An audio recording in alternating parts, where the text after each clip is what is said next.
in the days of Ahasuerus, the Ahasuerus were 127 provinces. In those days, when King Ahasuerus sat on his royal throne in Susa, the citadel, in the 3rd year of his reign, he gave a feast for all his officials and servants. The army of Persia and Media and the nobles and governors of the provinces were before him, while he showed the riches of his royal glory and the splendor and pomp of his greatness for many days, 180 days.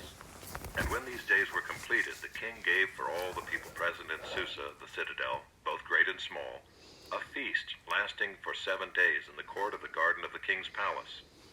There were white cotton curtains and violet hangings fastened with and also couches of gold and silver on a mosaic pavement of porphyry, marble, mother of pearl, and precious stones. Drinks were served in golden vessels, vessels of different kinds, and the royal wine was lavished according to the bounty of the king. To this edict, there is no compulsion. For the king had given orders to all the staff of his palace to do as each man desired. Queen Vashti also gave a feast for the women in the palace that belonged to King Ahasuerus. On the 7th day, when the heart of Vashti, because she has not performed the command of King Ahasuerus delivered by the eunuchs. Then Memucan said in the presence of the king and the officials, "Not only against the king has Queen Vashti done wrong, but also against all the officials and all the peoples who are in all the provinces of King Ahasuerus. For the queen's behavior will be made known to all women, causing them to look at their husbands with contempt, since they will say, 'King Ahasuerus commanded Queen Vashti to be brought before him, and she did not come.'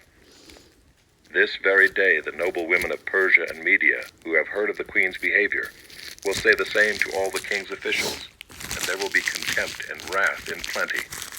If it please the king, let a royal order go out from him, and let it be written among the laws of the Persians and the Medes, so that it may not be repealed, that Vashti is never again to come before King Ahasuerus. And let the king give her royal position to another who is better than she. So when the decree made by the king is proclaimed throughout all his kingdom, for it is vast, all women will give honor to their husbands, high and low alike." This advice pleased the king and the princes, and the king did as Memucan proposed. He sent letters to all the royal provinces, to every province in its own script, and to every people in its own language, that every man be master in his own household, and speak according to the language of his people.